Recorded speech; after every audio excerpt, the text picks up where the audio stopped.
Alors, comment reconnaître la manipulation? Bon, je me rends compte que c'est un sujet très vaste et que je crois que pour répondre à ça, pourrait écrire des bouquins et faire des vidéos nettement plus longues que celles que je vais faire. Alors, je vais volontairement pas parler de tout ce qui est la propagande, toutes ces choses-là. Là, il y a d'excellents bouquins d'histoire là-dessus, sur l'histoire de la propagande, mais c'est pas du tout mon propos. Moi, c'est plus, c'est- je, je me rends compte que je suis plus en train de parler de ça aussi dans les interactions interpersonnelles des personnes qui y a autour de nous, de collègues, de conjoints, d'amis. Et c'est plus là-dessus que je me focalise, pas tellement sur la manipulation à très large échelle, comme on pourrait parler de la manipulation des médias, par exemple. C'est pas vraiment mon propos. J'espère que c'est clair. Moi, je me focalise plus sur une forme de manipulation qui existe vraiment directement d'une personne à une autre.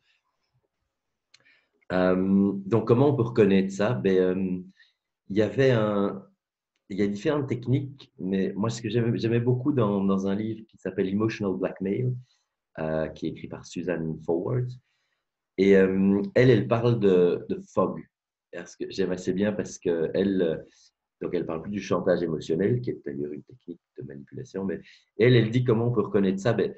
Fog, donc le brouillard en anglais, c'est les trois mots sont, c'est le F c'est pour fear, O c'est obligation et G c'est guilt. Donc elle, le propos de son livre, c'est que comment est-ce que les gens utilisent la peur, l'obligation et la culpabilité pour nous faire faire des choses qu'on n'a pas très envie de faire.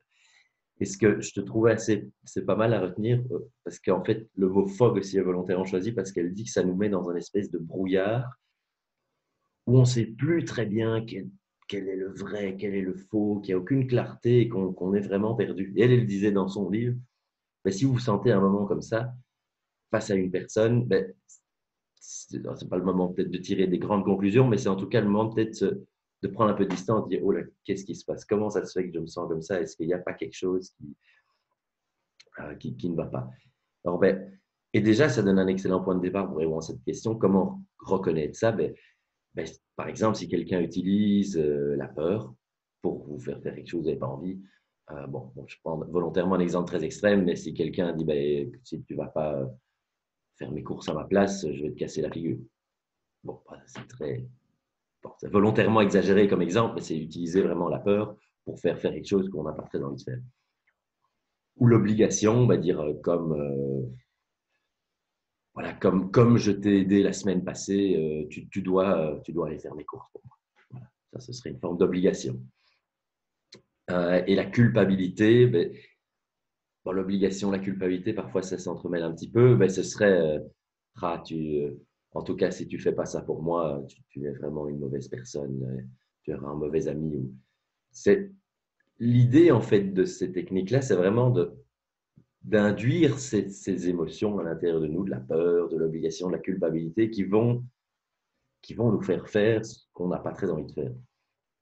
Donc, comment reconnaître ça? C'est dans le langage que les gens utilisent. Ils utilisent des mots comme la peur euh, ou bon, où il y a aussi très clairement des menaces directes, mais c'est assez rare en fait. Parce que souvent, dans ces comportements manipulateurs, ce que moi je remarque en tout cas, c'est que c'est souvent plus subtil que ça. Et donc, ça, pour moi, c'est un excellent point de départ pour reconnaître ça. C'est assez facile à retenir, le fog. Donc, pour la peur, l'obligation, la culpabilité, fear, obligation, guilt.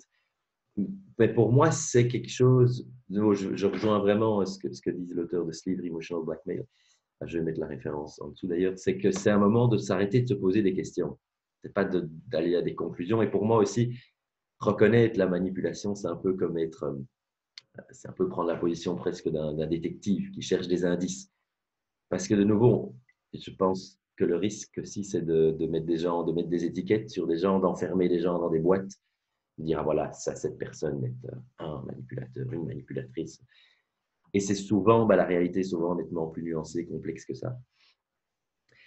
Donc, utiliser cette technique, le fog, pour reconnaître ça, rechercher dans le langage, dans les mots. Euh, alors, d'autres techniques, c'est par exemple le mensonge en est bon, évidemment, on ne se rend pas compte quand quelqu'un nous ment, mais, euh, mais on peut le voir si vous voyez, dans notre entourage, des gens qui mentent très souvent. Alors, de nouveau, je ne veux pas faire de jugement de valeur, mais c'est que souvent, souvent quand on connaît des personnes qui mentent, souvent, on peut parfois faire l'hypothèse que peut-être qu'ils nous mentent aussi. Une forme aussi de manipulation, c'est souvent dans les personnes qui utilisent ces techniques, souvent, c'est des personnes qui ont énormément de mal à s'excuser, à faire des excuses sincères, qui cherchent aussi la fuite des responsabilités. C'est aussi quelque chose, un signe de personnes qui ne veulent jamais dire qu'ils ont fait une connerie. Ça arrive à tout le monde. Moi, j'en fais. J'espère de moins en moins souvent avec l'âge, mais cette difficulté vraiment à reconnaître ses responsabilités, à s'excuser sincèrement, il y a, qui peut mener à avoir des comportements en fait, qui sont manipulateurs, parce que si on est convaincu qu'on n'a aucun tort, on va pas vraiment prendre en considération les besoins de l'autre. Il y avait encore une chose que je voulais dire à propos de ça, et j'ai oublié. Voilà. Donc, juste pour récapituler avant, le FOG, donc le Fear Obligation Guild, et surtout d'être attentif à l'impact que ça a sur nous. Ça, pour moi, c'est très, très important. C'est de voir quel est l'impact qu'une personne ou qu'un groupe de personnes peut avoir sur nous et de se poser des questions d'où ça vient. Donc, FOG, reconnaître si on utilise la peur, l'obligation, la culpabilité pour nous faire faire des trucs qu'on n'a pas envie de faire. Reconnaître chez des personnes, reconnaître des mensonges récurrents, reconnaître parfois reconnaître une difficulté à prendre ses responsabilités, à s'excuser sincèrement. Et ouais, si déjà on retient ça, c'est déjà un excellent point de départ. Et encore, je vais le redire souvent, mais de nouveau, je ne suis pas quelqu'un qui a la science infuse. Je vous invite vraiment à lire, et notamment ce livre de Susan Forward, Emotional Blackmail. C'est un excellent point de départ, c'est un très bon bouquin.